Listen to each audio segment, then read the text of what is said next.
Good evening. Good evening. I want to thank you for being so humble and nice, considerate to come out here and listen to what I have to say. But what I have to say is mine. It was never mine. It's ours. I never believed that I would find myself in front of an audience having to talk about a subject that we all once knew. A subject that is as old as creation. And if you want to see what I'm talking about, we have to just take a look at the zoo. The zookeeper doesn't feed the gorilla the food of the polar bear. Am I right? So how come we eat the food of everybody?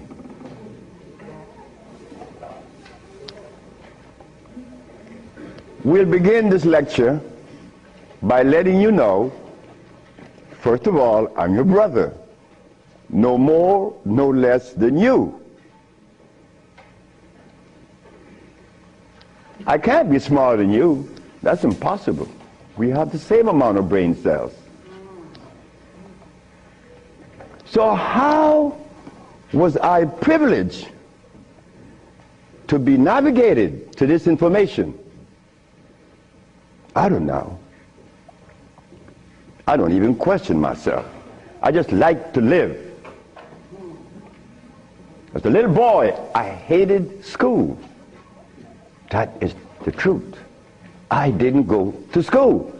I didn't like school. I didn't like to comb my hair. I didn't like a whole lot of things. I didn't like money. I was 12 years of age. I was Seventh-day Adventist. Corby Brown. We left that afternoon from the church. It was the 13th Sabbath. I said, Kirby, how did you like the lecture? I didn't. I said, why you didn't, Kirby? Because they talk about Solomon. I want money. I said, Kirby, but when you have wisdom, you have everything. Well, I don't know what wisdom is now, nor then. But I knew that money was not my pursuit. Kirby said, I want money. We were 12 years of age, 1945. I'm 73 years of age now. In 1994, a young man by the name of Tom Flowers came to me and said, guess who is coming tomorrow? I said, who? Kirby Brown. I said, well, if I remember correctly, Kirby said when we were 12 that he wanted money. I hope he made millions of dollars. I don't have any millions. I don't even have $1,000. Which I don't. But that's okay. I live. I found that avenue, or it was shown to me how to live. Not to read books. Because everybody reads books. But yet, society is deteriorating more every day. Everybody reads books. The brother called the other day on the radio and said that he asked about corn, right? Corn? He read books. He said that the text, the Kemetic text showed him that corn is good. Well, he better examine his text, because corn was made by man. But anyway, Kirby said he wanted money. That was a Thursday. Tom Flowers said, Kirby is coming tomorrow. So I said, well, if Kirby didn't make his millions, I'm going to remind him that we are alive. We are alive. Kirby didn't arrive. Kirby would never arrive. They had to take axe to chop the hotel door down. Kirby died of a heart attack. Kirby weighed 390 pounds. Kirby wanted money. He became a cab driver in New York. I didn't want any money. I didn't want it then or now. Because it's not important in your life. It was never important in our lives. The Maya shows that. The Maya built pyramids. The Maya lived for millions of years in the jungles of Central America. No money. The Africans? How long did we live in Africa without money? Since creation. Now they tell us we need money to fight AIDS. Brothers and sisters, we are at a deficit, a tremendous deficit, a deficit that if we do not pay attention, I'm glad I did. I'm glad I did, because I remain that obedient boy that just lost his mama 4 days ago.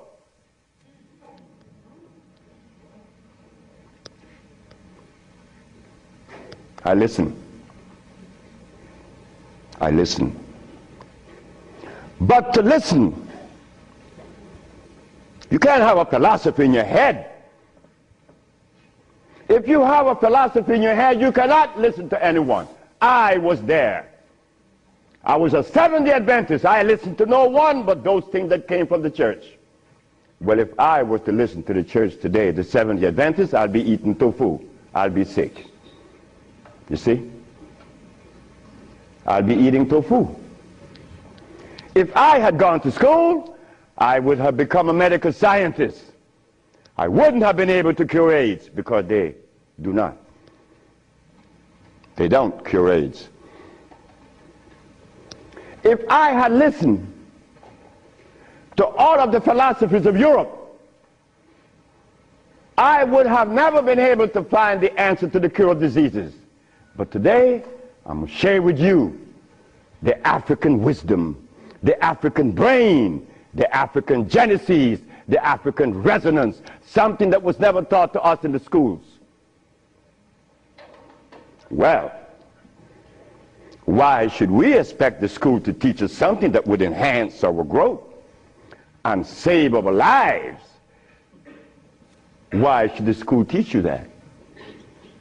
When in history has there ever been examples to show that one race of people is indebted to another? That has never been. Then you tell me that the white man is a bigot. The white man was never a bigot. He was never a discriminator.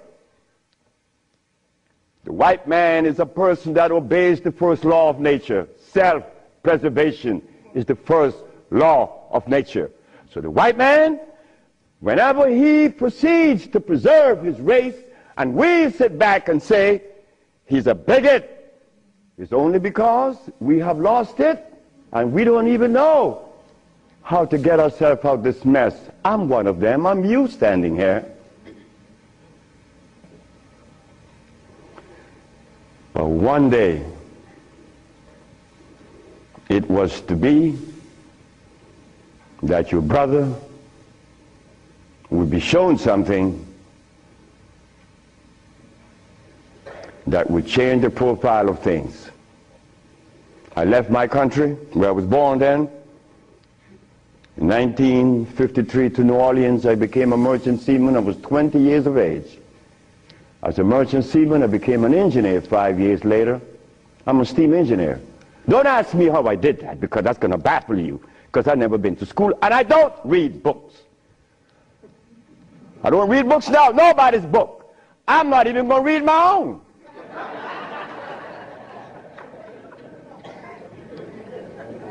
Because all the book readers come to me asking me, how did you cure AIDS?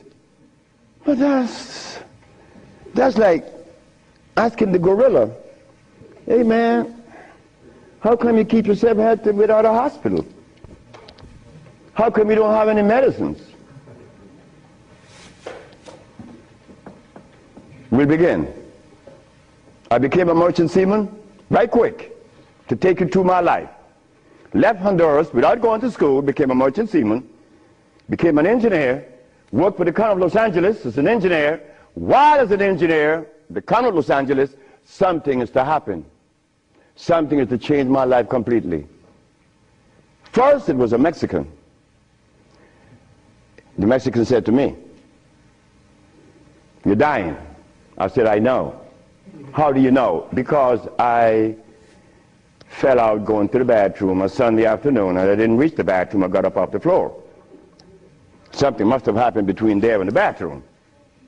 But I had gone to the neurologist, the endocrinologist, the jail practitioner in Russia, in England, in Germany, in France, United States.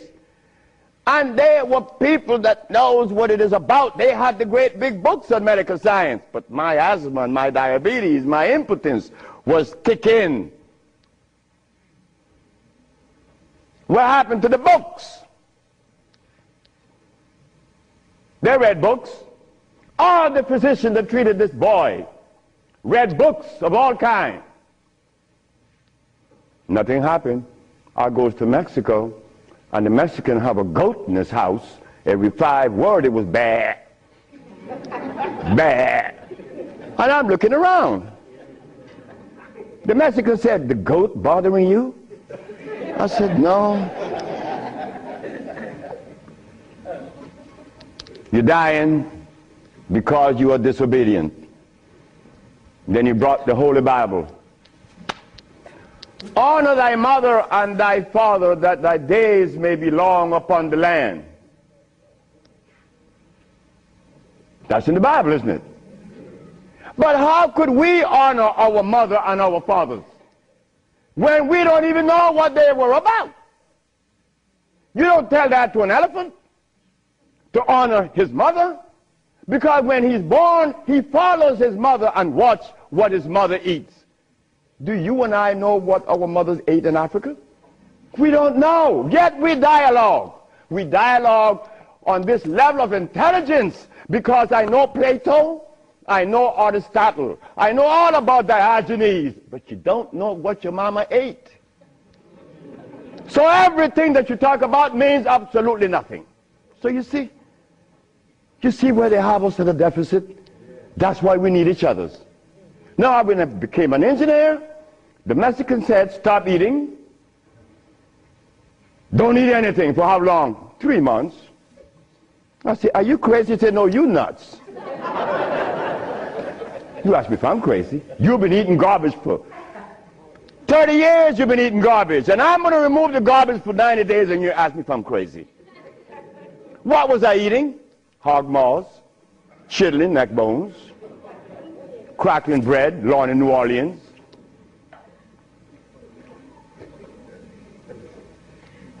Eggs, because the grown-ups told me when my penis wasn't getting hard, eat eggs, drink raw eggs.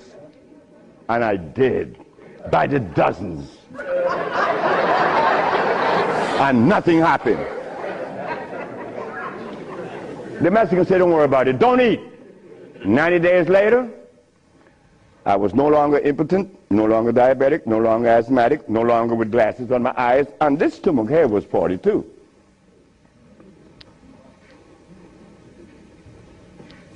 What happened to the science that the physicians were using, medical science?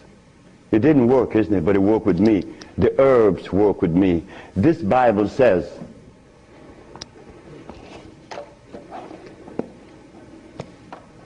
in the book of Revelation, it says 22 verse, and the first chapter, it talks about the herbs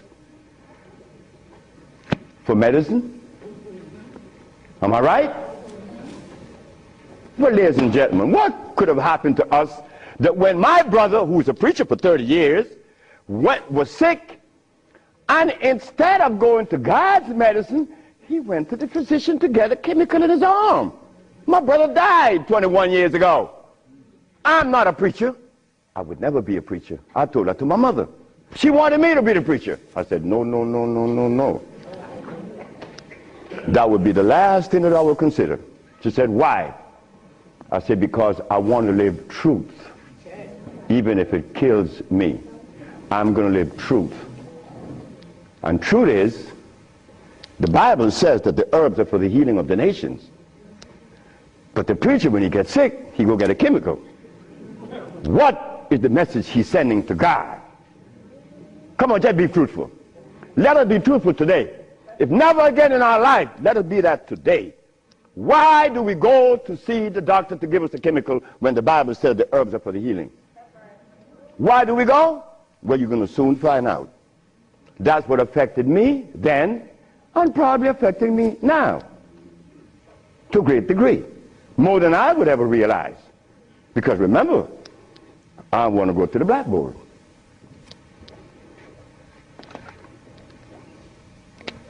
Roughly speaking, Africa.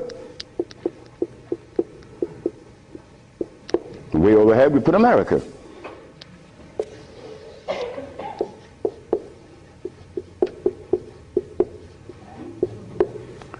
They are 4,500 miles. What happened between here and here? A lot happened. You see, when we were here, without the mathematics, without the ABC, without the sciences, when we were here, we had something to our advantage that we no longer have here. We are blind here. Here we weren't. We were seeing. Why? Because God provided us with everything we needed here. And none of it was comfrey or rice and beans. There were no tofu. There were no soy there. There were no cows. And there were no hogs, no chicken. There were no flour. Those things didn't come from Africa. You see, rice and beans and flour and cheese and meat and the starch that you eat, they all came from right here, from a laboratory.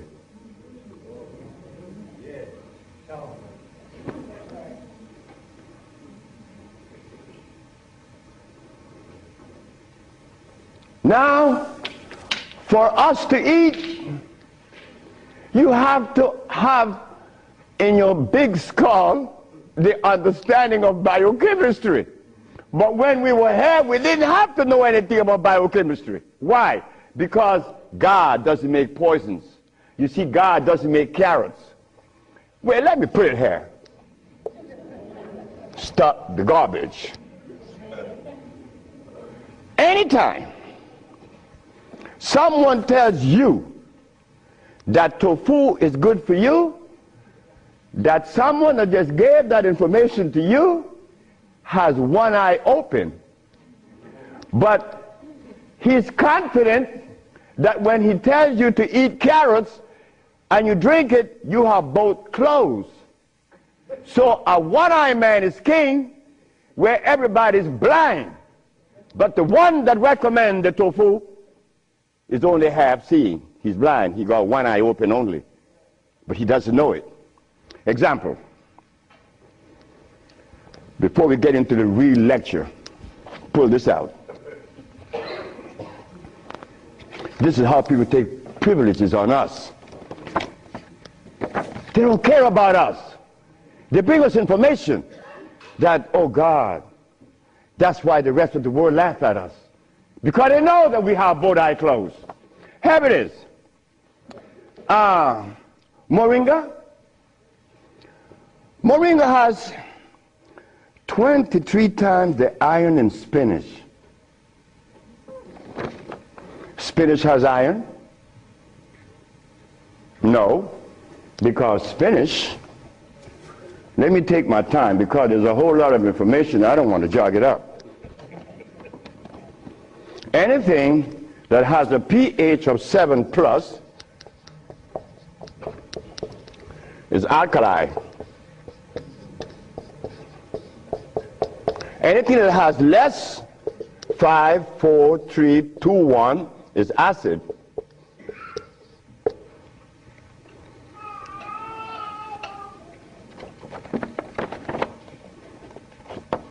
Spinach.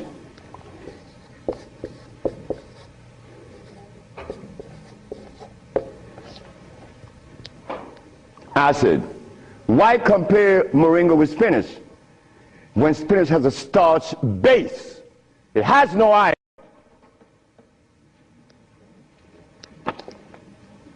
7 times the calcium in milk. Milk has calcium. Well, I stopped drinking milk 42 years ago, and I could fall on my knees. You drink milk with moringa, because they said to mix it with milk and some pages hair, you're not going to fall on your knees at 73.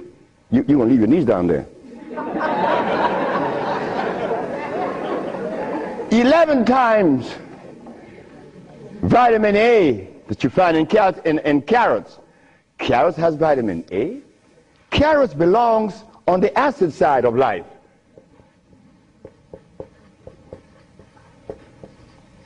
So right there, and they say it to mix with carrot juice. Why would they do that? Then up here, they talk about the Ayurvedic system of medicine recommends moringa. The Ayurvedic is Indian. The Ayurvedic system of medicine recommends cow milk. The Ayurvedic system of medicine has never cured any disease, nor moringa, nor any other system in the world. You know what this is like? When Steven Seagal tells me to come to his house because he had a headache for 5 years. Well, I knew why the headache was in his head. It was removed in less than 10 minutes. He had the bottle and said, "This bottle is powerful." I said, "Yeah, powerful, huh?" He said, "Yeah, the headache is gone." You know, he's the Dalai Lama, right? He wanted me to go to Kathmandu. Kathmandu? I'm going to go to Kathmandu. To do what? Talk to lamas. Lamas for what? What am I going to talk to lamas for? They couldn't cure your headache that you had for 5 years. The lamas need to come and see me, not me, the lama. But since we were compromised, we left all our food in Africa. You and I don't even know what we ate in Africa. So don't even go there. But we have the opportunity because one of your brothers happened not to go to school and look outside of the paradigm of school and found something altogether different.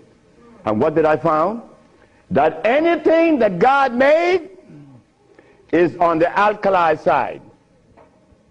Why? The molecular structure is complete. It was made by nature, not man. Anything that God made has no starch. That's another thing. Anything that nature makes has no starch. Anything that man made has to have starch, because starch is a binder. To titrate two unequal chemicals, you have to use a starch. Starch is not a food. Starch is a chemical. And what have we been eating since they took us away from Africa? Starch and blood.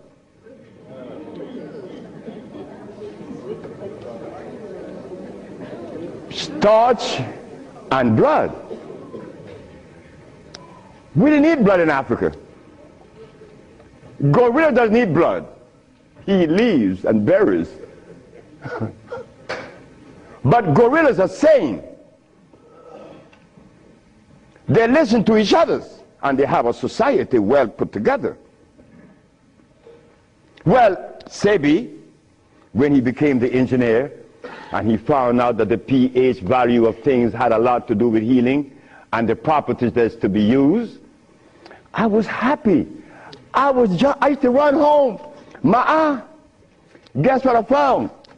I found that the herb that everybody's talking about is acid, and everybody's using it. What herb is that? Comfrey.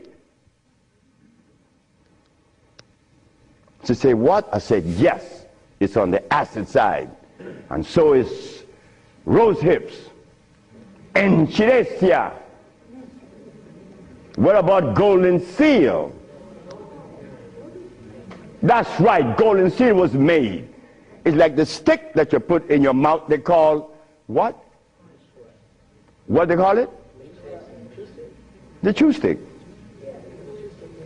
What they call it? Liquid stick. Everybody have liquid stick in the mouth, right? But liquid stick was made. It has 50 times more sugar than does sugar itself. It has glycerinic acid. You see, we didn't have to study biochemistry in Africa because everything we had there was on the alkali side, so we could eat anything. But when they brought us here,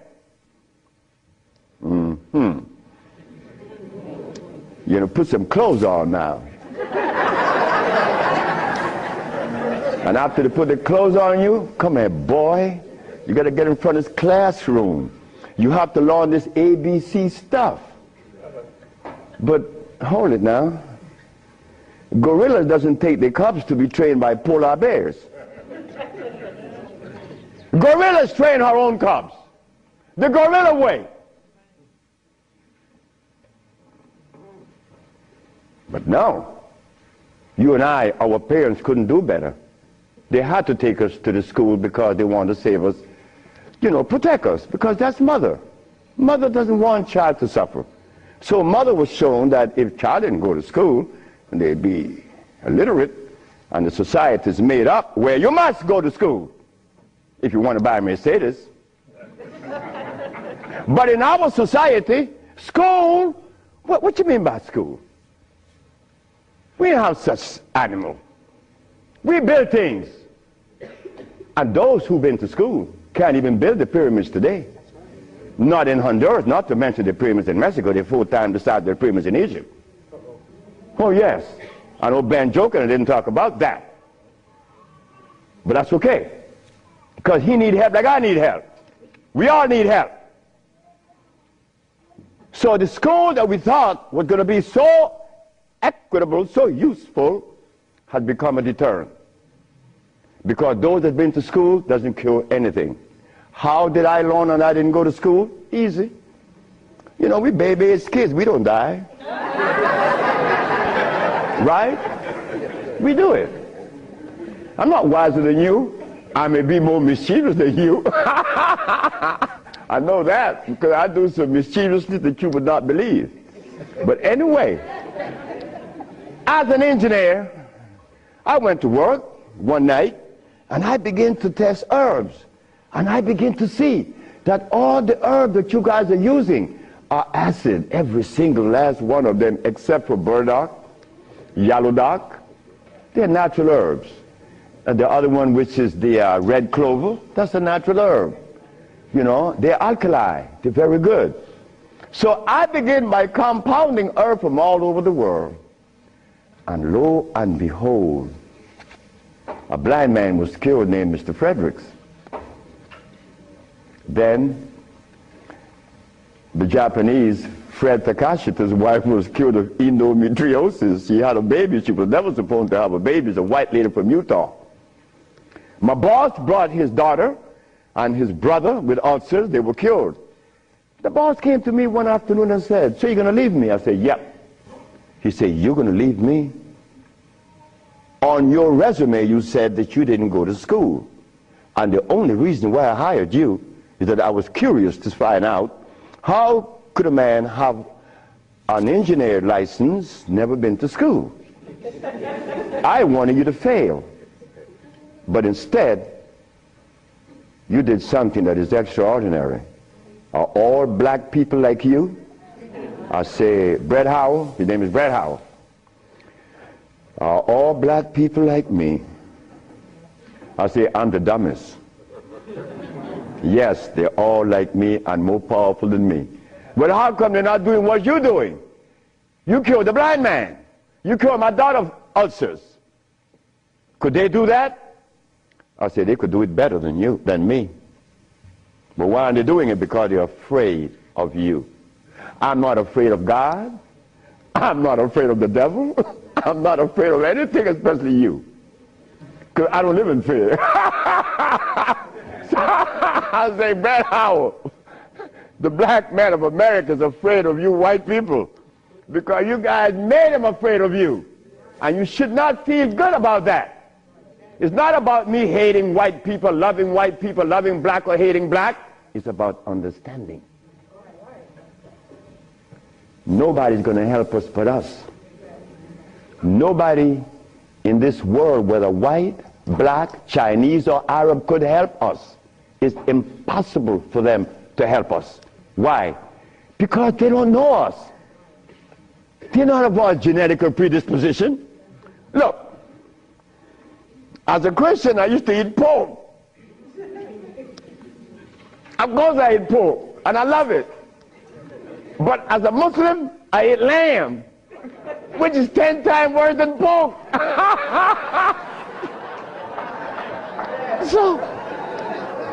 So what do I do? Who do I turn to? So after I quit my job, the boss said, wait just a minute, because I think you're crazy. You're leaving your job as a steam engineer in 1980, when herbs in 1980, I'm making $2,900 a month. I'm going to leave my job with 10 years seniority to come after some herb that you didn't like.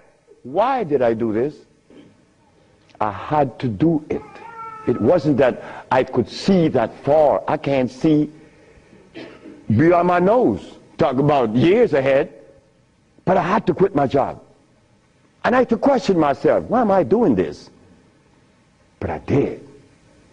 And 1980, the boss is looking at TV, 1987, on the 10th day of February, and he see CNN, Alfredo Bowman, a.k.a. Dr. Sebi, is arrested for practicing medicine without a license, selling product not approved by the FDA, and claiming to cure AIDS and other diseases, which is a fraudulent claim. The boss saw that. The boss' wife is in the bathroom because he told me the story himself. He called her out, come and see the man that's arrested. If he says he cure AIDS, I know he cure AIDS, because Bret Howard knew that I would never compromise myself to a lie.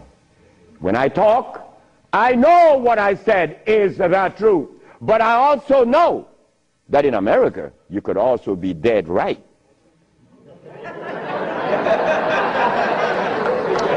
But it doesn't matter. It does not matter. I'm 73 already. They kill me tomorrow, it's all over with. I rather reach 73. My brother, who was a preacher, he only got to 50. But I stuck with you, the black woman. That was my success. You, the black woman. I always kept my eyes on you. Nobody else, not the maid, because I'm one. We don't do nothing. We can't do anything. We need you. Because it is you that held our hand. It is you that breastfed us. My mother breastfed me for only 4 years. But that was sufficient.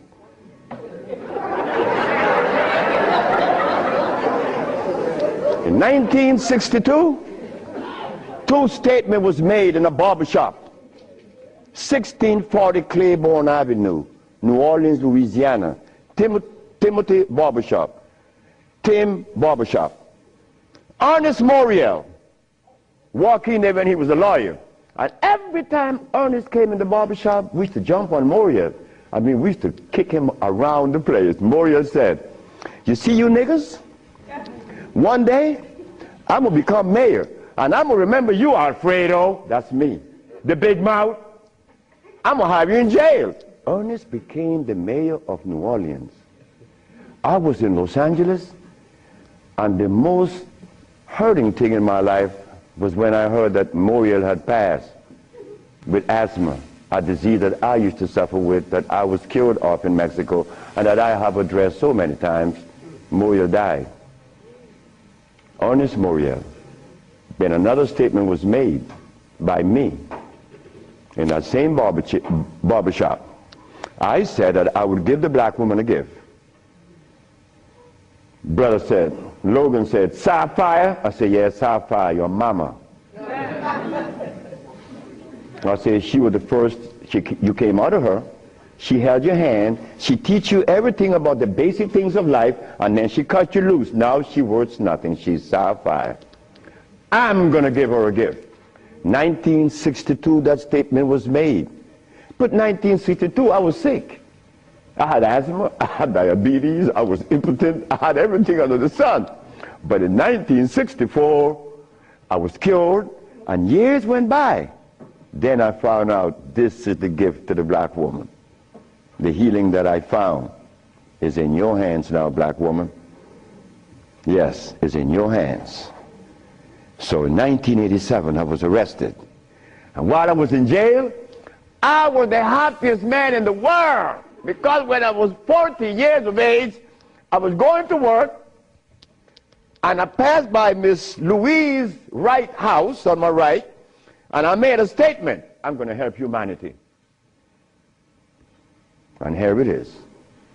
1987 is the showdown. I was arrested. All of the people in New York that were healers, I don't need to call their name. They said, yeah. They got the big mouth. They were angry at me because I put an ad in the Village Voice and the Amsterdam News and the New York Post.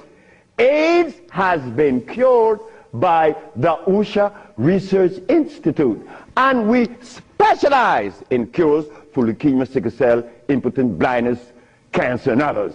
Well, after all, I did it. Shouldn't I advertise it? You should be glad your brother's doing that. Because now you have a chance to share in the bounty, right? That's the way I felt. So I'm in jail and I'm wondering, how is the American Medical Association going to escape from this one? You see, in the past, herbalists, when they talk, shh, gotta be quiet. Gotta talk under the table, because the physician may get you. The FDA gonna get you. But we seem to forget the one basic thing. When they remove us from Africa, did they bring our food with us? Did they? Well, how could the FDA have such kind of power over us now? Come on now, just wake up to it. So I stood in jail thinking, how am I going to do this one? This is going to be a heavy number, but it's nice because I wanted this moment. I wasn't going to back down. What you mean, back down? I'm representing some black woman. I never had a father.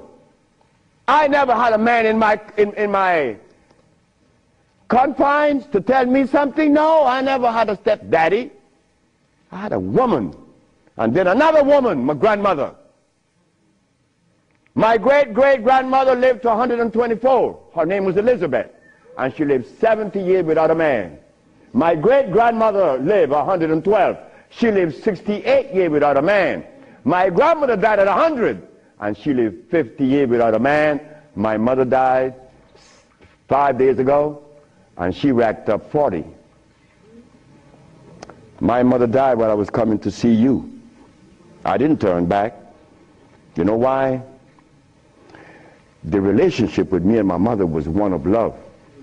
And she would have never wanted me to be there. My brother told my mother when I was about 10 years ago, he told her, yeah, you didn't like me. You didn't give me any love. You didn't give Fred any love either. That's me. So my mother said, what you say? You gave all your love to the pastor, not to Fred and me. My mother said, like, Fred, are you in on that? I said, ma'am, this boy was talking garbage. See, he told me he's serious. I'm never serious. I don't know what it is to be serious. I hear men talk about seriousness. Well, I don't know what you do with that. But my mama said, raise your hand up and open your fingers. Which finger would you elect to take off of your hand? I said, none. She said, thank you. My mother turned to my brother and said, you said that I didn't give Fred any love. Fred, you wanted my love? I said, nope. Didn't want it. I didn't need it. Because my mother knew if my mother ever interfered in my life, I've been upset. I was in the streets by the river all the time. My mother all mother knows the child that need her love, her attention. But she love all. But she knows the one that need the attention. I didn't want my mother attention. And she knew it. But my brother said that she didn't give him any. But the boy went to the 3rd grade. He owns a fishing fleet, he owns an ice factory, and he owns that she didn't give him any. But the boy went to the 3rd grade. He owns a fishing fleet, he owns an ice factory, and he owns a fleet of planes. And he said that his mother didn't give him love. You see how we could easily make mistakes? Okay. Mother is mother and will always be mothers. The greatest gender on the planet. So while I'm going to court now, and I'm standing, the judge said, get the man out of jail, and I went to his chambers. Judge Shorter said, young man, you mind if I ask you a question? I said, no, sir. Why did you advertise that you cure AIDS? Well, sir, my mother's alive, Africa exists, and my face, and I would never offend any of the 3. That's why I advertise that I cure AIDS. He turned to the woman at the desk and said to her, ask her, did you investigate this man before you arrest him? She said, no. Her name was Phyllis Spay from the Attorney General office in New York. She said, no. You didn't investigate this man before you arrest him? This man, the response he gave me, he cured AIDS. But AIDS is the easiest thing to cure. People think that AIDS is difficult. To me, everything is easy, and to you it should be too. And I'm going to show you why it's so easy. So the judge said, well, you're out in bail.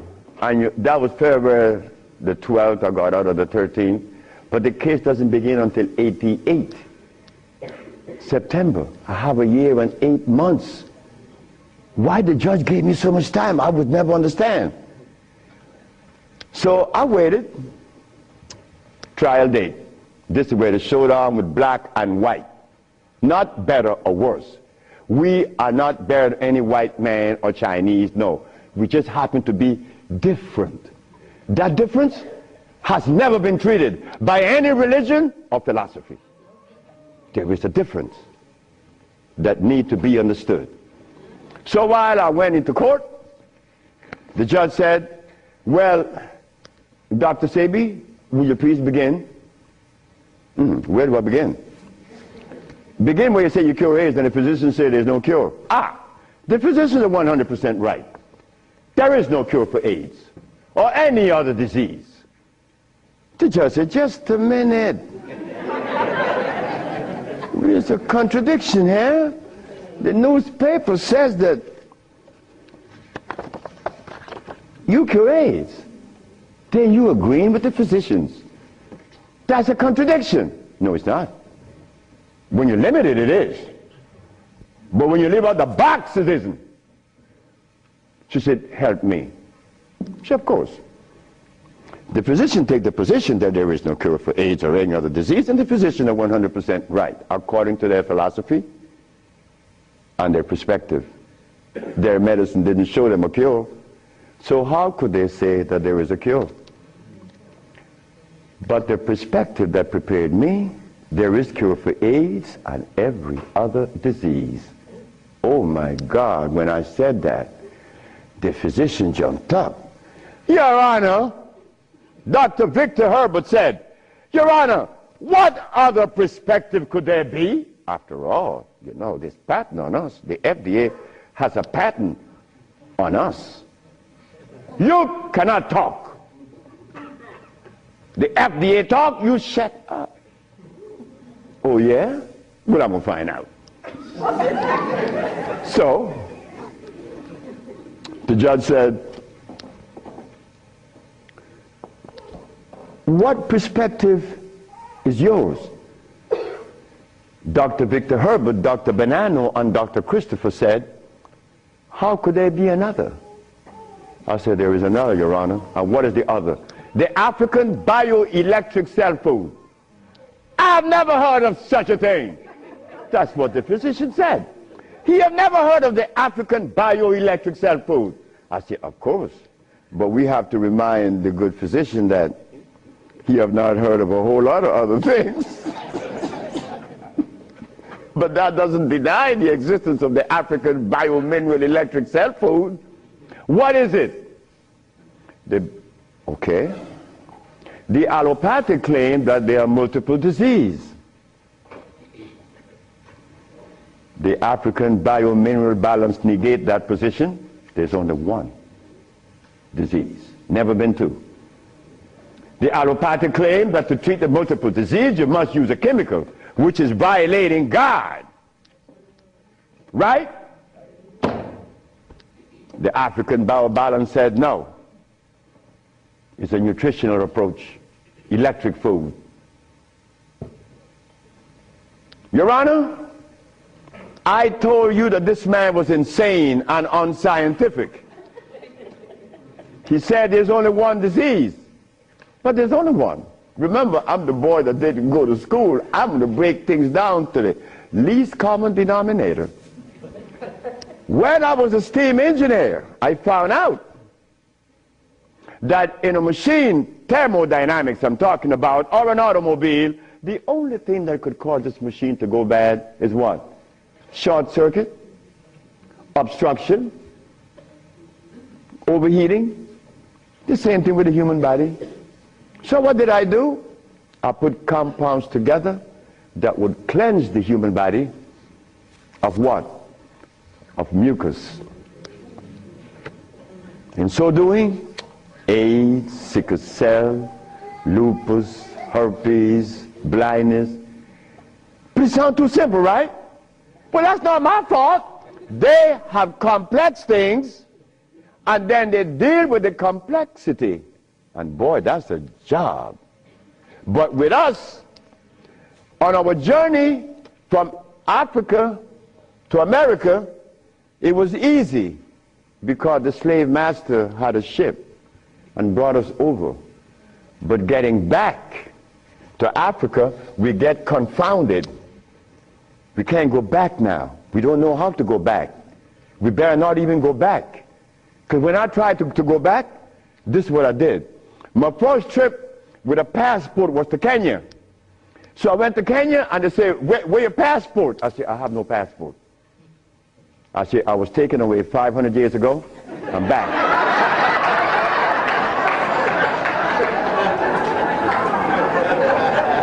When I left, I didn't have any passport. So why are you asking for a passport now? Is a passport African? Put him one side. They put me one side and send me back out. But you think that was bad? That wasn't bad. Wait. May I have that? I go to Africa. I go with my wife and I said, well, boy, I'm happy. Girl, we're going to liberate Africa. We're going to do something for mother country. I go and I saw Dr. Parinyatwa in Zimbabwe. I said, Dr. Parinyatwa, I think your problems are over with. Not only Zimbabwe, all of Africa. Here is Hospital Vicente di Antoni, is an Italian hospital. Department of Blood and Laboratories. Oswald Zavala, HIV positive on the 25th of November of 1993. 17th of January of 1994, HIV negative. This boy named Alfeo Lagos, this from the Red Cross, the Honduran Red Cross. It says here that this boy, it doesn't show any date of which he contracted AIDS. Why? Because he was born with AIDS. But down here it says he's negative on the 19th day of January of 1995. Another one. This one caused a laboratory to call for me. I thought it was funny. This is the next one, the other one. His name is Alex Suarez. On the second day of January, this boy of August, he found himself with HIV positive. On the 19th day of August of the same year, 17 days later, the boy is no longer HIV positive. So they called me for what? I don't know. because I know they're not going to change it. Now, this one you're going to like. This one is from the San Diego Public Health Laboratories. It says here that this man has a HIV-1 RNA 26,205. The boy was supposed to be dead at 25, right? Just go to the other page. 6 months later, he's less than 400. He was killed at 15. So anybody want to read it? Because I could be lying, because that's the way we think. But here it is. No, that's possible. I could be lying. Here, young lady. So, curing AIDS, brother and sister, look, that's the easiest thing for niggas to do. We could do more than that. Curing AIDS, to them is big thing. To us, it's nothing. You understand? But now, here is where this little culprit comes in. Where did I put it? The blood, no, no good. Here it is.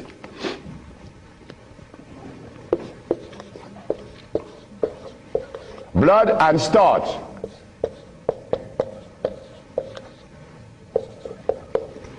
Blood and starch.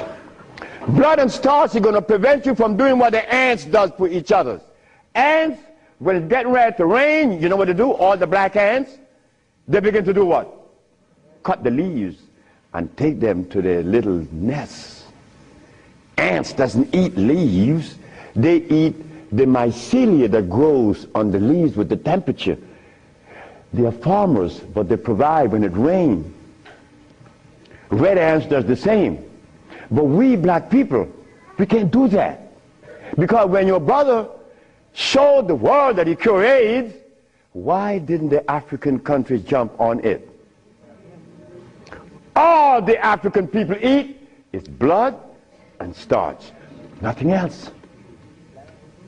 But that is the Africa that you and I dream about. The Africa that we want to save. The Africa that we all love. I found out that there isn't a president in Africa that is interested in the cure for AIDS. Not one. No, I'm sorry. Only one. I'm not going to name the country because I may jeopardize the country. Because the one thing I learned, that when you begin to talk favorable about a country or individual, they're going to soon get him. That is a fact. So I cannot talk about the country that said to Dr. Sebi, Dr. Sebi, whenever you want to return to Africa and begin this new empire, you have 5,000 acres of land and 6 hot springs. I don't need anything else. Hot springs? 5 hot springs with 5,000 acres of land? We could grow food. We could make the best dress. I said, sir, I am not going to come to your country unless I'm able to grow marijuana. He said, marijuana? He said, wait just a minute. He said, I can't do that. I said, well, the compounds I've been giving your nephew that was autistic, that now is talking, was marijuana. And as for you is concerned, when I came here, you weren't walking. You were dying. Now you're running up the steps in the presidency. Yes, marijuana. That's a God's product. That's not cigarettes. You see what happened? My brother used to smoke cigarettes, but my brother didn't know that the tobacco that he was smoking was artificial. God didn't make that. But marijuana, God did make that. So it must have been a good reason why I was told in school that everything God made is good. Well, I know that. I live that. And I always will smoke it for as long as I live. Why? Because I have that right. I have that right. It's not everybody that uses it, from autism to arthritis, is cured, because everything that God made is good. So as I go to Africa, all happy,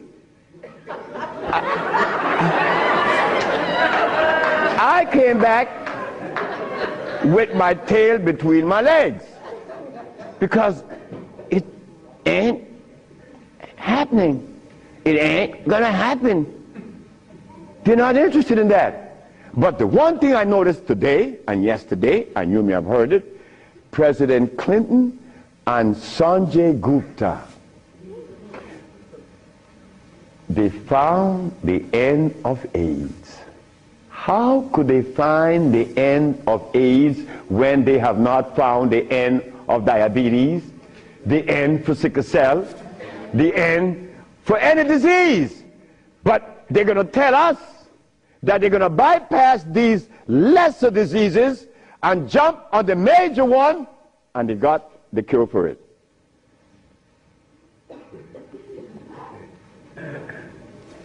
I got documents to substantiate that I cure AIDS, right? So what's up? What's up? Well, I'm going to show you what's up. When I was in Zimbabwe, the Department of Health said, why do you come to us saying that you could help us? And your leaders in America didn't help you. My leaders in America? What do you mean by that? They mentioned Minister Farrakhan. I said, just a minute. I don't follow any man. I follow women. And I don't follow sick people. Because if I follow sick people, then I got to be sicker. I go to Brazil. They say, why don't you, if your leaders didn't help you, why should we? I say, my leaders, again, they brought these leaders in front of me. And they mentioned something like Al Sharpton and Jesse Jackson. I say, oh God. I say, why you all ask me about these people? I never knew of Jesse Jackson or Al Sharpton or Oprah Winfrey promoting something that is equitable and good for the black community. That's never been. What they could do is march. That I know. But why do you ask me about it? I'm asking you, why can't you incorporate this in your repertoire? You said me, I have no leaders. My leader's my mama. The biggest testicles that anybody I've ever seen, they was on my mama. So don't ask me about leaders. I don't follow leaders. I never was part of that thinking. I don't need anyone to lead me someplace. So now I'm asking you, what do we do now? I cure AIDS. Are you going to call Oprah? You don't need to. She could advertise 1 million pieces, broken pieces, right? But that's fine. But she cannot advertise the cure for humanity. But there's one little dude that got himself in trouble. And he was totally unaware of what was going to happen. This little dude, I'm home with my wife, enjoying myself, a Sunday afternoon, looking at TV, somebody threw a rock on my window. It's Randy Jackson. What did you want? My brother want to see you. Your brother? Michael? Okay. I went. Well, he's sick as hell. Well, I treated him, and he got cured. He saw it, and he was encouraged to take me to the Rayburn building on Capitol Hill. Oh my God. This is going to really confound you. Michael Jackson took me to the Rayburn building on Capitol Hill on the 31st day of March? April. No, of March. March. It was March. 31st day of March of 2004. I said, why are you taking me there? Because you cure AIDS. I said, but what makes you think that they are interested in that? What makes you think that the world is interested? I don't care if it's any country in the world, they are not interested. Especially Africa. They were never interested. AIDS isn't killing Africa. Hepatitis C is killing Africa. All of West Africa is red line for hepatitis C. What you talking about? But they're Muslims.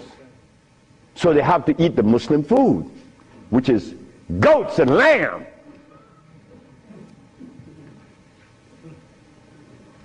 Go tell them that the Arabs pay food, which is goats and lamb.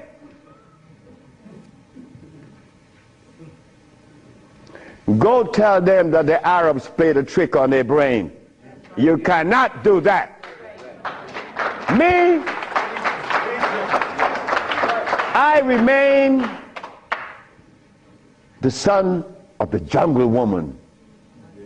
The jungle woman that didn't have any clothes on. Yeah, I am her son. I stuck with her and she liberated me. You have to hear this.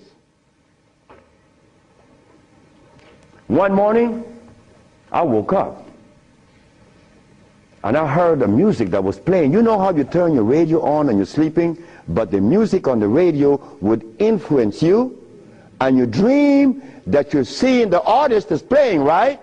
You ever had that happen to you? This morning, I'm listening to John Coltrane. 4 o'clock in the morning on channel 850 on the TV.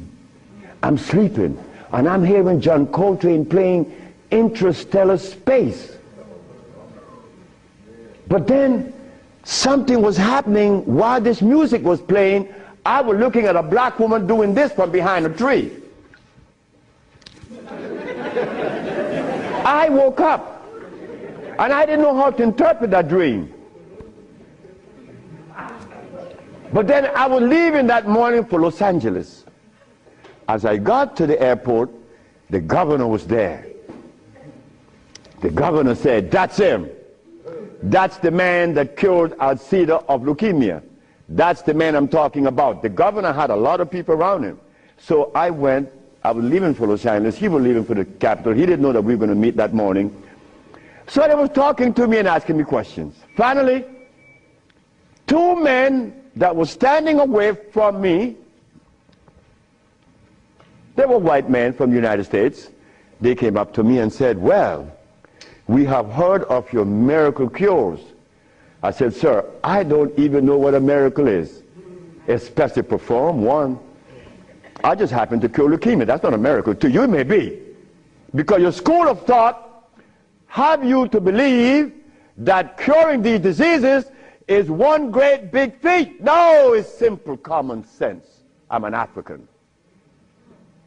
Now this is where the naked women are going to come out. They said to me, "We have heard of your miracle cures, but have you been saved?" You see? Right there, I consider that an imposition. Why do you take the liberty to believe that I'm one of those that have accepted your philosophy that I have to be saved? I say, from what? The man politely answered and said, "From your sins, of course." I said, "Wait just a minute." I said, "You know, man, while you guys were standing over there, I said," and I looked at you both, and I said, "Two very intelligent young men. But now I have to question that." He said, "Why?" I said, "Well, because the color of my skin should have prevented you from asking me that question, have I been saved?" He said, "What does the color of your skin have to do with anything?" I say, "It has to do with everything. I am the son of a woman that was taken away from the forest of Africa. To begin with, she didn't have any clothes on. But she didn't have any alcohol. And she didn't have any prostitution. And she didn't have any supermarkets. And she didn't have a hospital. And she didn't need anything that God didn't make. And she didn't have any money. So all these things constitute sin. So my mother in the jungles was sinless. How did I become sinful?" You cut it out. You stop that. We have to begin to change our diet, because this diet here of blood and starch is all we eat. That is all we eat. And then with this diet of blood and starch, which confounds the hormonal structure, we have the nerve to tell each other, brother, you were wrong. I'm wrong? I mean, where did you get that from, I'm wrong? You've been eating blood and starch, and you're going to tell me I'm wrong. No. We got to stop it. Because the blood and starch is why I couldn't penetrate Africa. So, you forgot, right? I'm in the Rayborn building. Who is present? Sheila Jackson Lee from Texas, right? John Conyers, Illinois. Or Detroit? Jesse Jackson Jr. from the House of Appropriation. Our most beloved President Bush. No, we have to give him credit. And no African government ever given me the privilege to practice herbology. Bush did. Bush appropriated $5 billion to fight AIDS in Africa, right? And the African government didn't appropriate one dime. They didn't want their brother to do it for free. So Bush stands out way above there. Bush gave $5 billion, and Jesse Jackson Jr. is there. So when I go to the podium and I say, fellas, y'all don't have to look for the cure of AIDS anymore. Here it is. Jesse Jackson Jr. did this.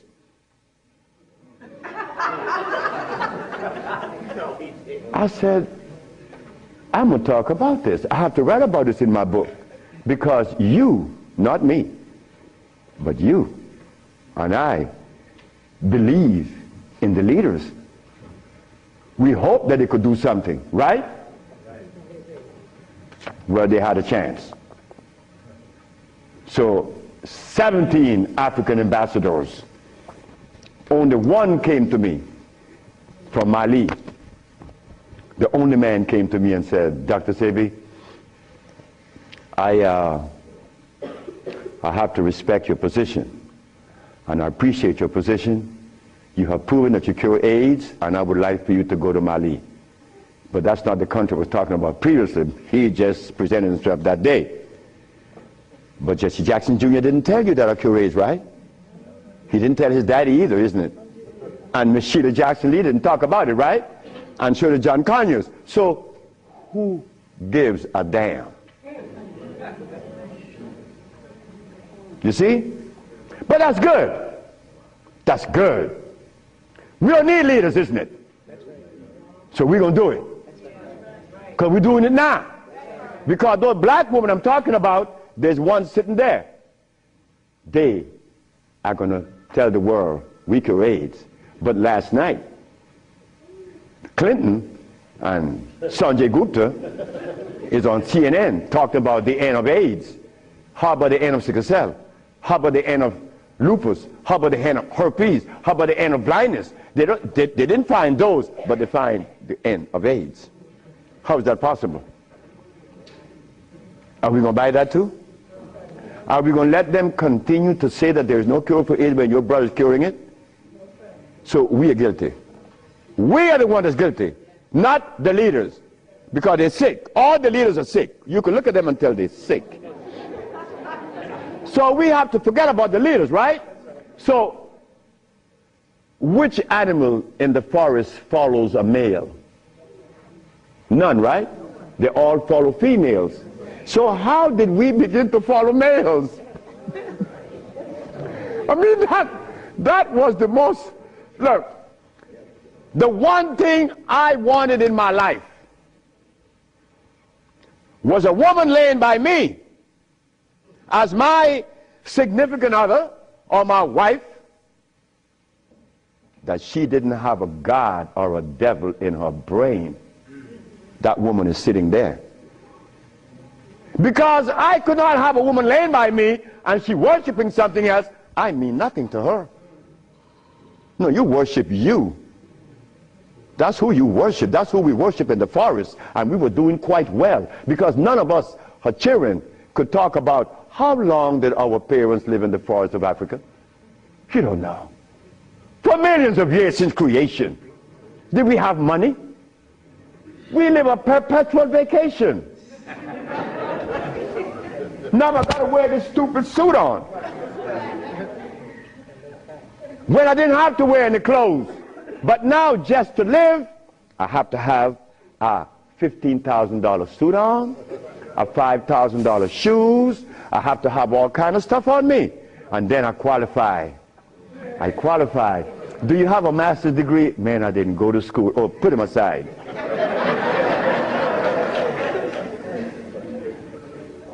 So in essence, there's no one on this planet that is interested in the cure for any disease. None of the leaders, none of those who are talking, they are not interested. It was simple.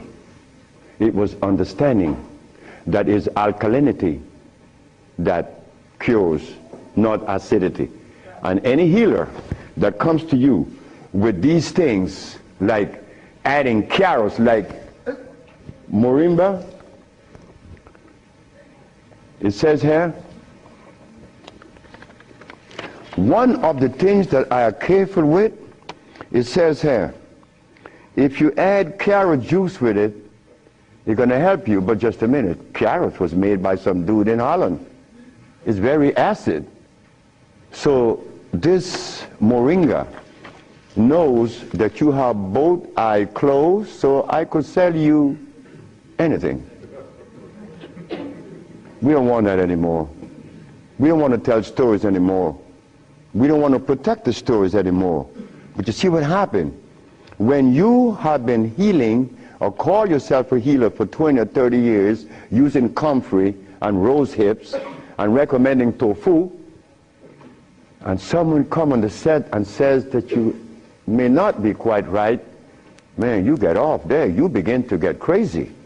You begin to go crazy in that person because you have invested 30 years and people know you, and now you can't turn back and say, I was wrong. Well, I was wrong. And it was one little lady, 94 years of age, named Mrs. Holloman. I was along with the rest of the healers. I was reading these books by Jethro Kloss, Alma Hutchins, Indian Herbology of North America, Myers, Christopher, also this other named Shooks. And they all have calcium in it, so I had to believe that, right? And I went to Mrs. Holloman. I said, Mrs. Holloman, you got to drink carrot juice. She said, sit down, boy. I think you're crazy. I think you're out of your mind. I'm 94 years of age. I don't wear glasses. I don't need you to come and tell me to drink carrot juice because I know that carrot is a poison. I was in Rattan, the island of Rattan, and a woman was listening to me talk, and she asked me, what is the best breakfast in the morning? I said, I don't know. She said, a glass of hot water. I know she was right. The sister was right. So in essence, all of the hoopla about AIDS was just noise. We've been curing AIDS since 1984. Why didn't you know about it? The media didn't let you hear it, right? Jesse Jackson Jr. didn't talk about it, right? Well, I think in the book I have to mention his name because this is what's happening. They're lying to us. And we have to stop it. We have the cure for every disease in the world. We, the black race, is responsible. Not the white, not the Chinese, not the Arab. The Arab need help. They need help now. All Arabs need help. Because there's no way in the world where you find the highest incidence of eye problem like Arabia. Because they eat lamb. But could you go and tell an Arab to stop eating his lamb? It's like going to tell someone that uses cocaine, stop. Then you're crazy. Like going to Africa and tell a Maasai, hey Maasai, You only live 47 years, man, and you're going to die because you're eating raw blood and starch. He's going to chop your head off. And he should. Then we go to Guinea, and my wife came to me running. She said, the young man in there with his wife, he's 19. And she's complaining he's impotent. At 19, she said, yes. My wife came with it. What happened? We asked the boy, what does he eat? He eats cassava. Cassava?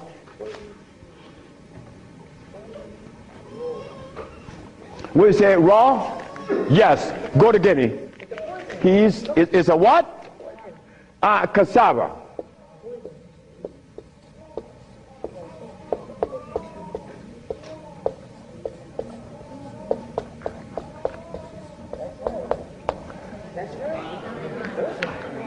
I want you to go to any African country and tell them, no, just ask them, please, why do you eat cassava? Oh, this is African.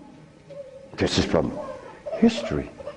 Hey, African, I know you've been bamboozled too, because cassava is not a product of nature, nor of Africa.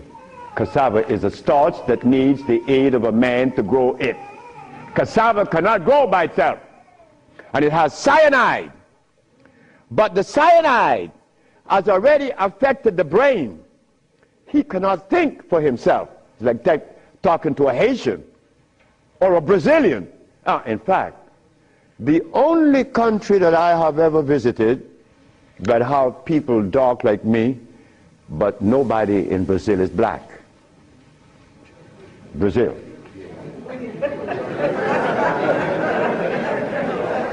If you go and research the census of Brazil, you will never find a black person in Brazil. Everybody is white.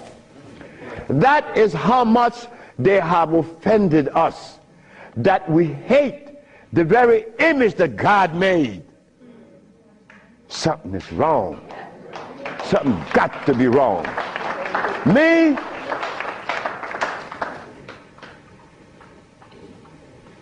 I was a very good Christian, and a very good Muslim, a very good Buddha. And I wanted to join the,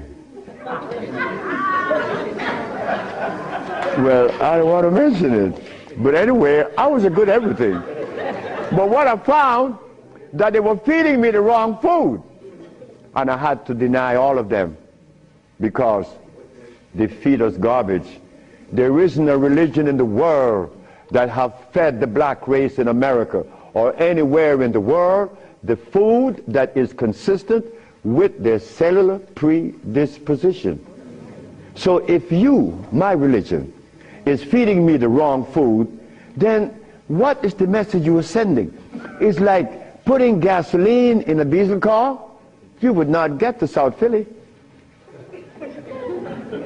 No, you're not. It's not going to run right. But we eating starch and blood, and we want a dialogue. Dialogue based on what? I mean, come on now. We are the remnants of what were. Let us try to bring it back. We can't challenge each other's. The only thing we have to offer each other's now is love.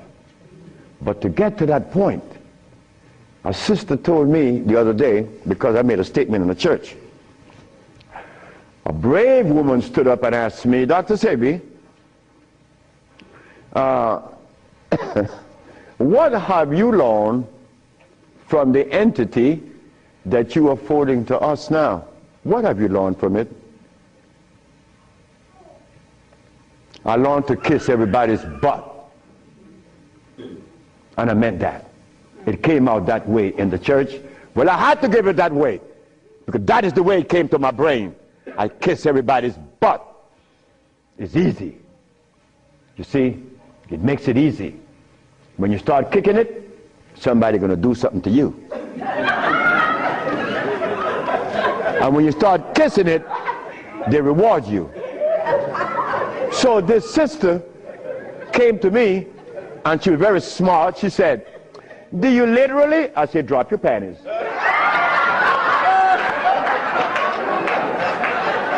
Well, I came out of a woman's vagina, I could kiss her rear end.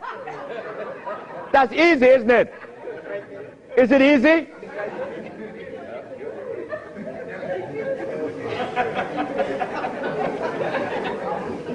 See, I have no what you all call shame. I don't know what that is. I'm not serious, I'm not ashamed, I'm not a man, I'm a male. Beyond. See, I have no what you all call shame. I don't know what that is. I'm not serious, I'm not ashamed, I'm not a man, I'm a male. Beyond that, I don't know. You guys are men, I'm a male, I stay there. It's easy. So brothers and sisters, look, the deal is this. We have the cure for AIDS. Now you're going to get a chance to ask questions. So ladies and gentlemen, I want you to ask whatever question comes to your brain. Feel free to ask. I mean, please, don't you hesitate. Don't you feel that you have to restrict yourself. I know Brother Adis is here. He may ask a few. I'm glad to see the brother, you know. Brother Adis is a brother I've been knowing for years. Stand up, brother. When I saw the brother the other day, I was very encouraged because the brother looks good. Yes, sir. I appreciate the brother. The brother looks good. The brother, I remember him and Sultan and Kwasi in New York. I would hope that Kwasi would come. And a bunch of other brothers. It was a bunch of us brothers. We were in love. New York was, look, we were in love. There was a love that we used to share that was so nice, so warm. But none of us, or all of us, understood that we couldn't follow anybody. Because if you start following one, you have to dislike the other group. But I'm a black man, I have to love everybody. I have to love Muslims, I have to love Buddhists, I have to love Christians. So if I have to love everybody, then I'm going to make it easy. I ain't joining nobody. Because I have to love everybody anyway. So it makes it easy. So now we go to the question. The sister and then you, another, yes. Good afternoon. Is it necessary to circumcise the male child? Again, sit down. The sister asked, is it necessary to circumcise the boy, the male child? Well, who started that? European. Who? My last little girl was born. I said, you're not, I told her mother, if this child is born and I'm not here, you will not cut the navel string. Okay? You understand? Listen to me now, Fanny. You will not cut this baby navel string. Okay. And I'm going to tell you how to do it. When the baby is born, you put the baby on your chest and let the baby suck your breast. The placenta is going to come right out. You put the placenta in a bowl and put some flowers on it. Keep the navel string attached to the baby until the placenta. 4 days later, it falls off the baby. You throw away everything. No cutting, no stress. No, it isn't necessary to circumcise, because I was never circumcised. It was you. Next. I was intrigued by you before and was very successful with it. But I'm a backslider and I want to know, what is the cure for AIDS so I can get back on track? She said that I treated her before and that she was cured, but something happened. I don't know. She wanted to get back on track. And the next question about how do I cure AIDS? Well, I have a daughter now that's 21, and she's the key to beautiful things. She's the daughter of this woman. Her mother hated me, and with all rights. The woman was right. Oh God, she was right. I have 2 wives in the same house, and this woman is in love with me. Oh God, this nigga is crazy. He's a Solomon. Nigga, look, you are a jive, MF. Her mother cursed me out. She cursed me out, and I'm standing looking at Miss Margaret, and I could see the hurt in her eyes, because this woman is in love with this man that already have 2 wives in the same house. Boy, what do I do? And I find myself in this triangle here and don't know how I got in it. But years went by. No, she got a baby, she got pregnant, they kick her out of the house. But that's okay. She had the baby little girl, Zave. Zave grew up. Zave was 19. She cured her mother, her grandmother, of diabetes. The little girl that this woman didn't want to come into the world grew up to cure her of diabetes. Last month I got a notice from the mother that Zave just cured a woman in New York of AIDS. How do we cure AIDS? It's simple. We put the compounds together to address the mucous membrane, to cleanse the mucous membrane, to cleanse the bowels. Simultaneously, we went to the forest and found the herbs such as over here on the alkali side,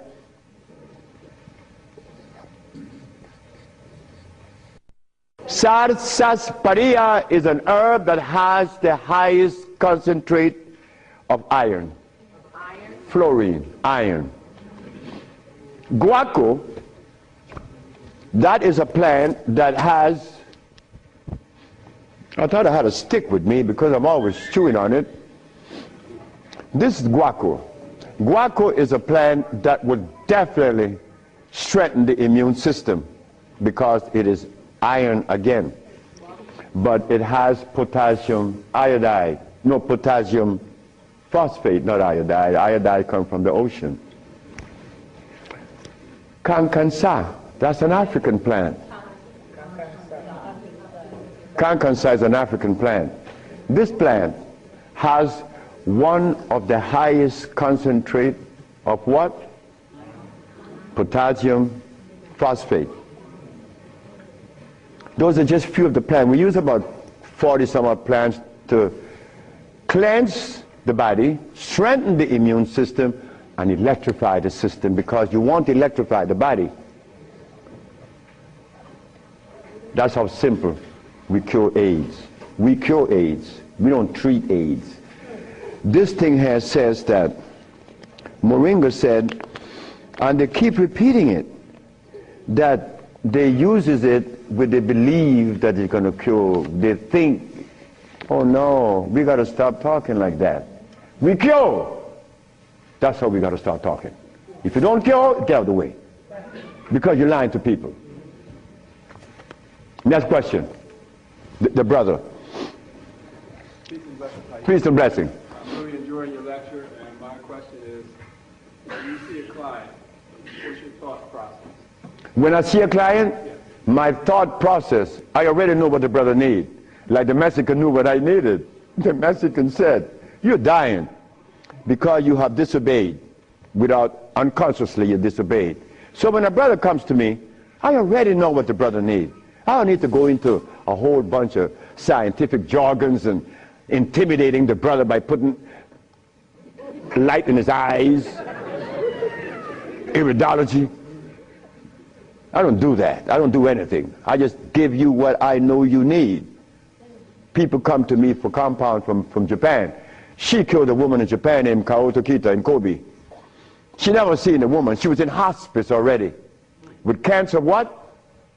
The lungs. There you go. Cancer of the lungs in hospice. She never seen the woman. In a month time, she's vacationing in Hawaii. Okay, there you got it. Yes. Her than you. Yes, the sister.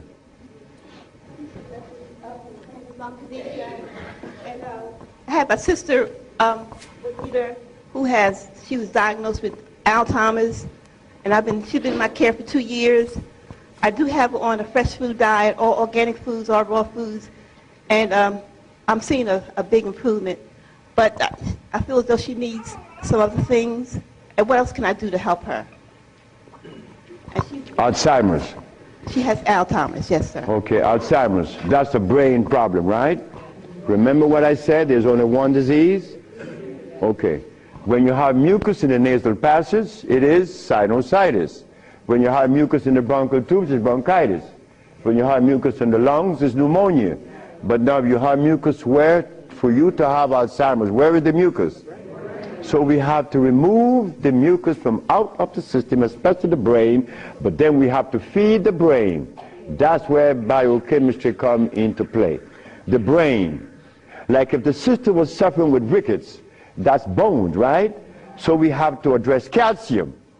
If she had leukemia, it would be blood, that's iron. But now she has Alzheimer's. She has mucus in the brain, which prevents the brain from receiving what?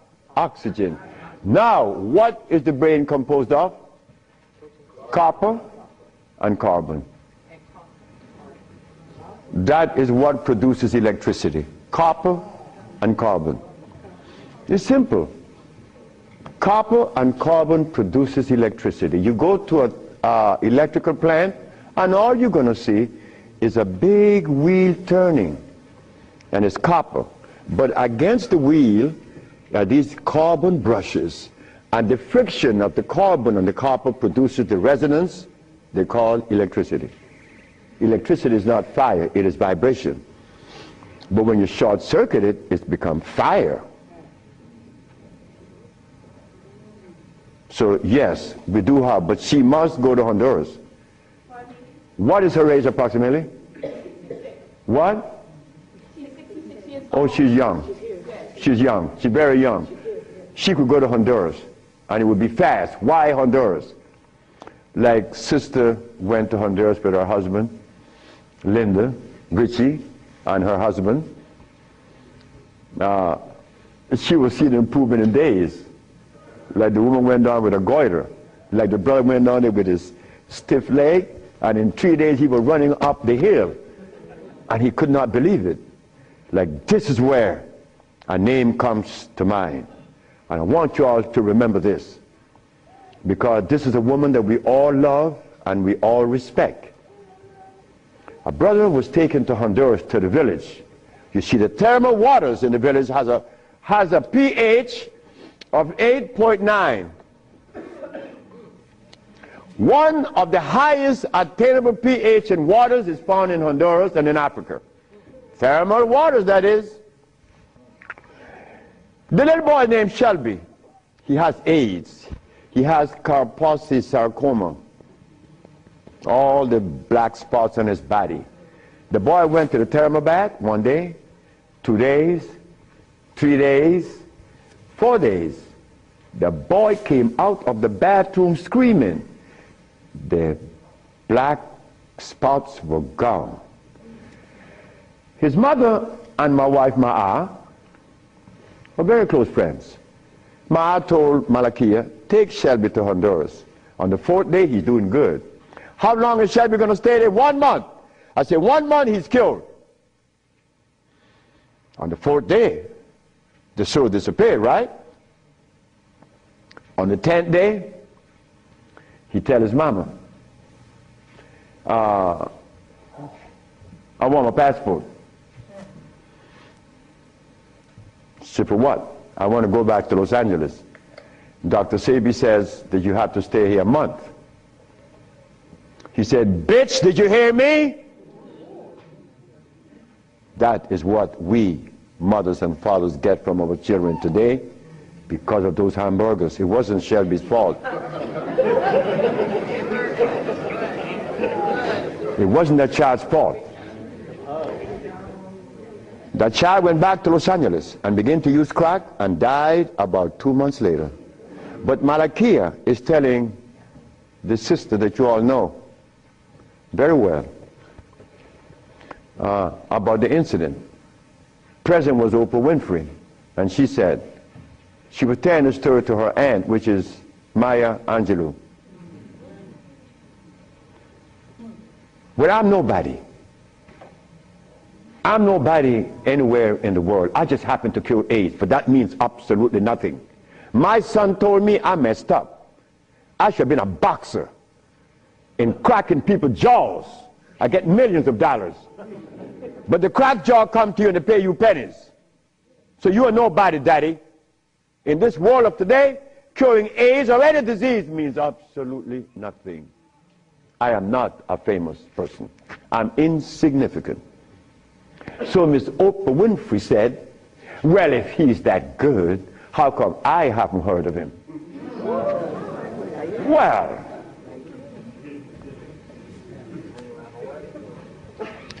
I'm not famous. Oprah Oprah. It's white. Oh.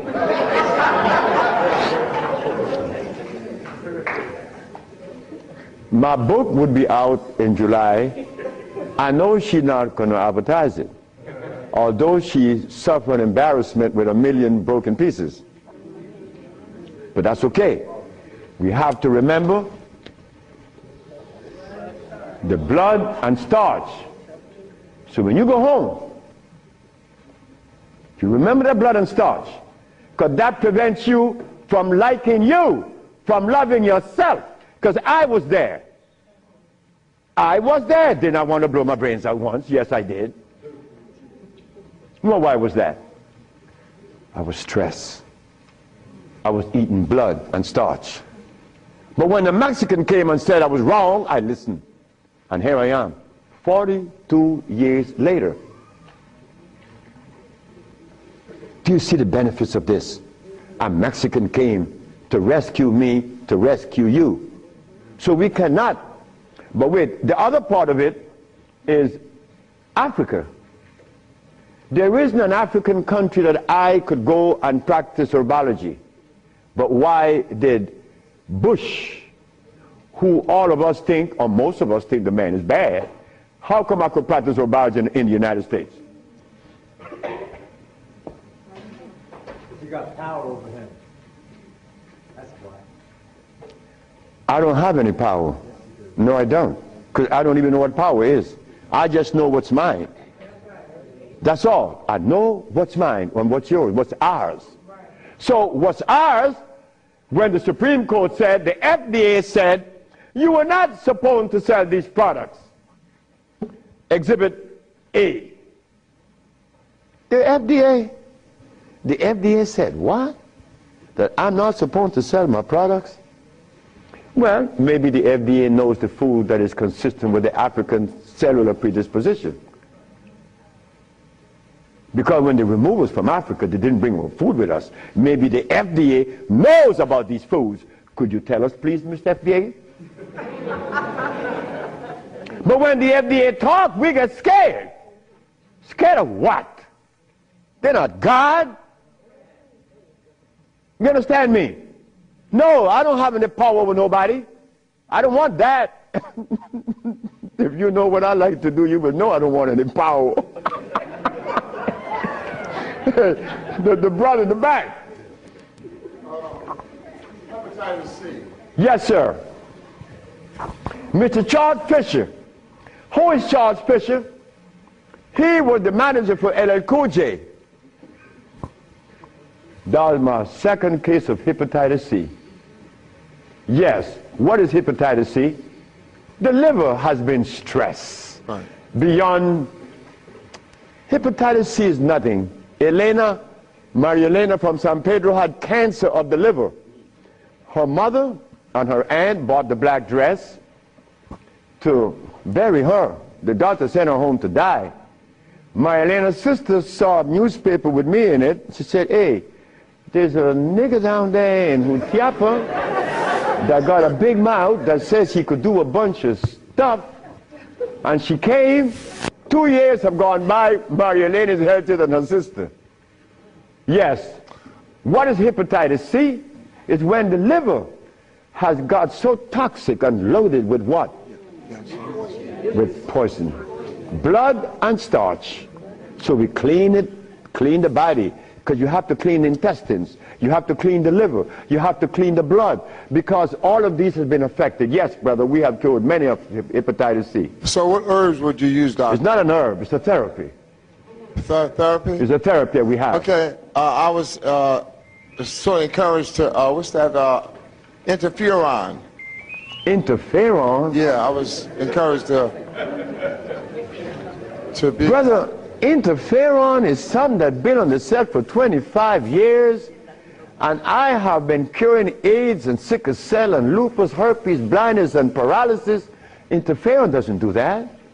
Interferon is a chemical that is derived from the penis of a brother. You know that, right? You know it. Yeah. That's not even right. Come on, the Bible says the Bible said the herbs are for the healing of the nation. The Bible isn't saying about chemicals. Right? Okay. So now, we could tell the world, yes, we object. Oh, one more thing. One more thing is very important. Many of you have insurance companies, right? Insurances. And on that sheet, it says that they do not honor anyone that isn't an accredited physician. Meaning that you are compelled to go to see a physician to give you his chemicals. But now, they are telling you that they're God. And that you have no other recourse. Well, let me tell you something. Yes, they have to honor us. Because we have the only compound in the world that is consistent with our cellular predisposition. Nobody else. Can you give us some foods that are alkaline? Food that are alkaline. We could begin with mushrooms. We could begin with mushrooms, quinoa, quinoa,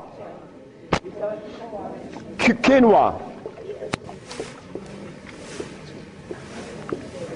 quinoa amaranth,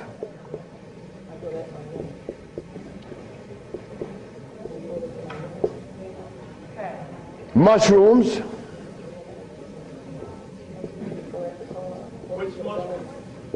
portobello, crimini, also oyster mushrooms. Many people are of the opinion that oyster mushrooms or mushrooms are fungus. What is a fungus? A fungus is something that grows on you and eats things up. Mushrooms are the product of mycelia. This is a network that nourishes. I have cured many diseases, psychological problems, with the Stropharia cubensis. So let me tell you something. Mushrooms are very good. They're high in potassium.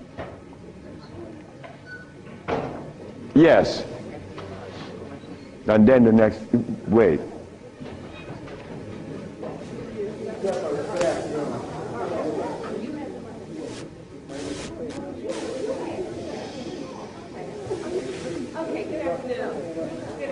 Good afternoon, ma'am. I know the blood and the starches, two of the things you said that we should get rid of. I'm working really hard. I've gotten rid of the blood. I'm having a hard time with the starch. I just needed an idea of some things too. To substitute. Yeah, substitute. Well, and one more question, water. I do the distilled, but I hear a lot about, you know, drink spring, drink distilled, which I do the distill a lot. Okay. About the starches, you could eat quinoa or amaranth. And also spelt. You could buy the spelt pasta. Spelt. You could buy spelt. I eat a lot of spelt. And you know something? I learned something lately, like I'm learning something every day. Because I don't know everything. I don't want to know everything. And it's impossible for me to know everything. But I learned this. That when you combine spelt flour, quinoa, and amaranth together, just the pure powder, the flour, and you want to bake something, if you just add the almond milk and the sea salt and the other ingredients, such as you could add a little bit of what? Agave is good. That's very good. But now, if you want this flour to rise up and be fluffy, who said sea moss? You did. You cook the sea moss to a jelly, and you take about 2 tablespoons, and you put the cooked sea moss in the batter, along with the almond milk and the rest of the ingredient, and that stuff becomes fluffy. I said, this is a natural yeast. And someone hit me to that, which was Gary, right? Gary Ricketts worked with me for many years, and he still works with me. And he put that together. He made a waffle. Oh my God! I used to go to Gary's house in the morning just to eat his waffle. But his waffle was sweet because he used to put the maple syrup in it in the batter. And then he makes the waffle. You didn't have to put any maple syrup on it after that. It was delicious. And in the morning, okay, just let me go quick through all. Peace, Dr. Sebi. I wanted to know if you accepted practicums, internships. What's that? Internships, like practicums, to come and learn. Well, I came from Honduras, You come from Honduras? No, I want to practice. I want to know if I could have an internship. Study with me. Oh, if you want to. I know you say black woman is key. So Oh, as a student? Yes. Well, that is what we're working on now, because the woman took over the whole thing. My daughters and the women that associated with them, and they would like many more sisters to join in, because I'm out of here. I want to go sit down by the river and smoke my dope. Well, can I get your information? What's that? Can I get your information? So wait, the sisters, give her your number, because she's the one that's in charge of that, and I'm quite sure that she's going to consider you. Okay. Wait, the brother is deciding. Hi. Thank you for coming. Yes. What I want to, my name is Justine, and what I want to know is, how do you get rid of fear? How to get rid of fear? Yes, fear. Ha ha!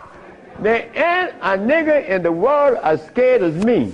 And you want me to tell you how to get rid of fear. But you know something about fear?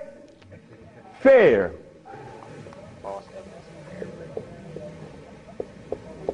Fear is a natural occurrence. You don't get rid of fear. You understand fear. You don't get rid of it, because fear is necessary. But you don't let fear control you, right? Because it would paralyze you. Fear would prevent you from opening the door where there's a great, big, beautiful tomorrow. Fear, you see, when I was insane, to a greater extent than I am now, I was placed in a psychiatric ward in New Jersey. And they were right. But what they didn't know, that I was aware that I was sick. I was also aware that I would not take any of anything that they gave me in that hospital. But there was a man that, you know the swinging doors, right? A swinging door is a door that opens both ways, and you're going to swing it. And every time he came to his door to go inside his room, he used to stand there. And he could never open that door. I used to go by and swing the door, and he'd go in and say, "Thank you, man." Why couldn't he open that door? Fear. But once you open the door and you see this great big thing, fear is gone. A bright tomorrow, hey, I'm no longer in fear. But then comes another one that's going to trick you.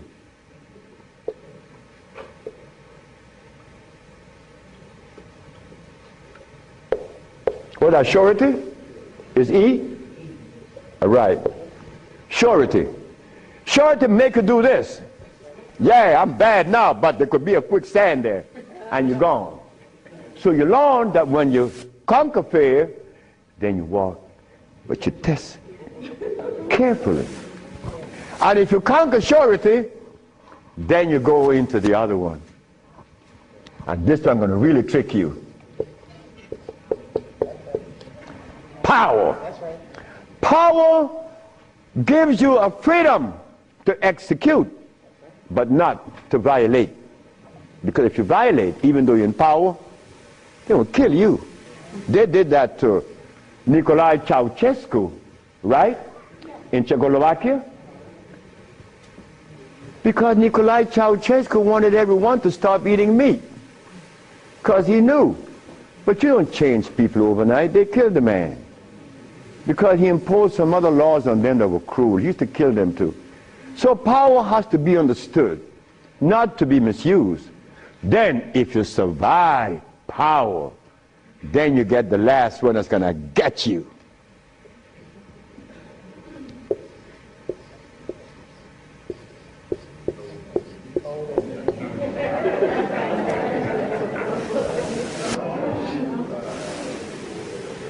So you see, it's all about peace.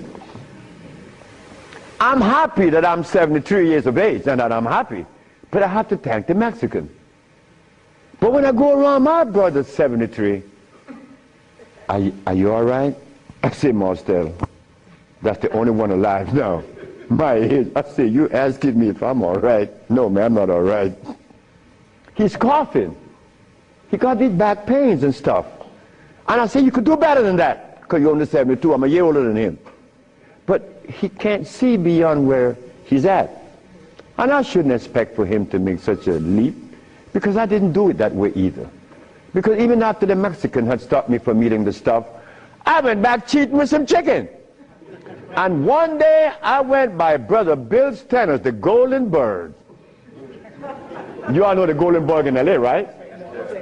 You remember that? And I bought some Golden Bird chicken. I ran home, and I look out the window, nobody's coming. and take it outside and spray the house, because they had these 4 black women. They were nosy. These black women were nosy. They always come up, what you have in your, open the refrigerator, looking all around. They must have seen something in me. But these 4 black women were the one that stopped me from lying. Stop eating that chicken, the last thing. But here I am. And I'm happy to say that here I am. Because I want all my brothers to say, here I am, at 80 or 90. Because the man that healed me was 94, and he had 2 wives in Mexico. He was healthy, wore no glasses, and he was always laughing. He said, look, before you leave, remember this. Never you socialize with people that are serious.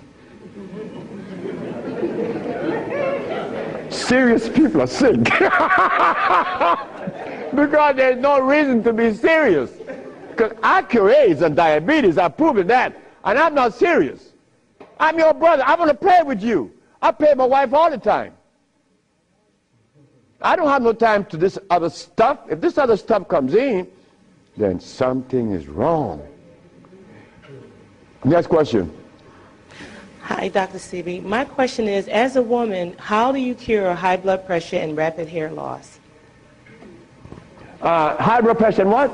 Rapid hair loss. Rapid hair loss? Hair. Or hair? Hair loss. High blood pressure. High blood pressure is easy. Just stop eating. Where we have the product to remove the pressure immediately.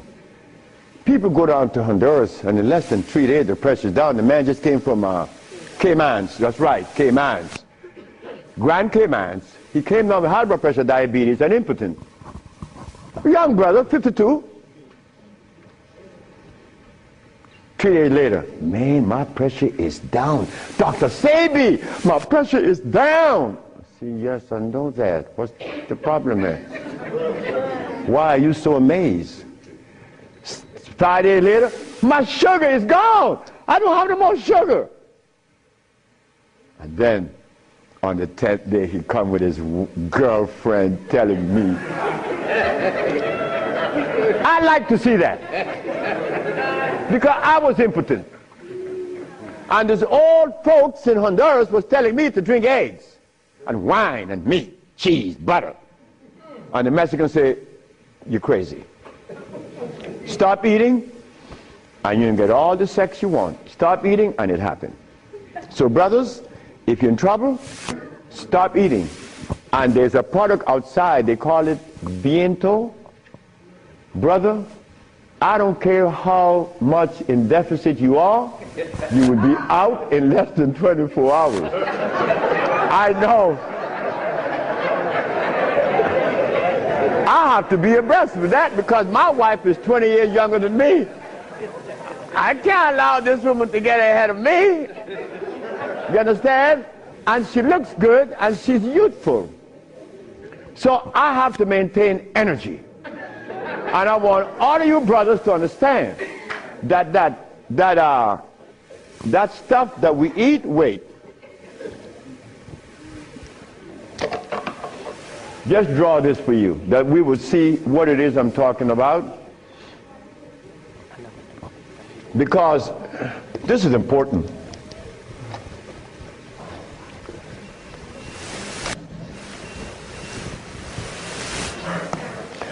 I recorded a man from the age of 15. I saw his life because I was a curious boy. Remember, I'm the boy that didn't go to school. So I was looking at things that the schoolboy wasn't looking at or seeing. This man named Brindley, he was in his 20s. I was 21, he was 25, 4 years older than me. And he was the dude, a woman's man. But when I was in my 40s and I went back to Honduras, Brindley was 46, I was 41. And Brindley was like, yeah, man. Yeah. Yeah. His wife gone. She's a seamstress. She's gone a long time. But when he was young, he had every woman in the world. I said, Brindley, what happened? Man, you know, I'm old now. I said, hey, nigga, you're 46. I'm 41. There again, what is old? What is old? Old is when you get to my age. 73, nigga, you old. Sure, I'm old. If I had a big belly on me and I wore these glasses and I was hooked up to a machine, and no woman wants an old sick man beside her. So brothers, look, stop eating blood. Because when you get to my age, you want to be healthy. You want to be playing with her, right? Sure you do. Why not? She's your companion. You want to play and laugh with this woman. Brindley couldn't. Why? You see, this stuff right here.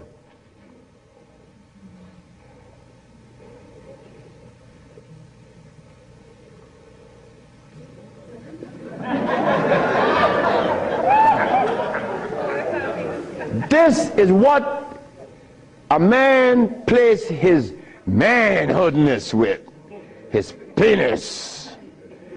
Yeah, I'm a man. But in here,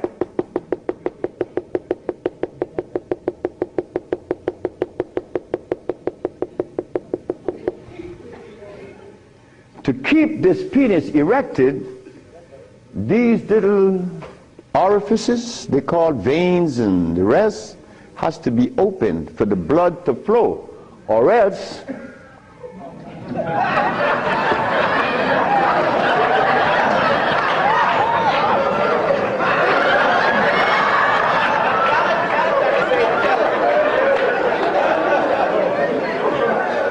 you think I can't talk about it? I was 30 years of age. That was happening to me. And the last person that saw that was a woman named Audrey Williams. She said, what's wrong with you? I said, I don't know. She said, you're sick, you better see a doctor because you're too young. You're 30 years of age. And I did. And it happened. But I had to stop eating. On the first, second, third, fourth, fifth, sixth, seventh day, I was happy. On the 8th, 9th, 10th, 11th, 12th, 13th, 14th, I was going and holding on to the bathroom. Everything was spinning around. Why? Because all of the mucus that was leaving my brain, my eyes was very foggy. I couldn't see. I was already wearing glasses, but now it's worse. But on the 17th, 18th, 19th, on the 17th day I woke up, I was looking at the ceiling, and I remember feeling so calm, a feeling that I had not experienced in many, many, many years. I was calm. On the 27th day, I didn't hear the wheezing in my chest from the asthma. My diabetes, I couldn't find glucose in my sugar. But on the 57th day of fasting, of not eating anything, I had an erection. Why? Why? Aha! They drain out. It drained out because I was taking these herbs and drinking water. Taking these herbs and juice and drinking water. And the body got a chance to do what? cleanse itself. You see, it's easy to bring back that happiness that we could love, that we could share,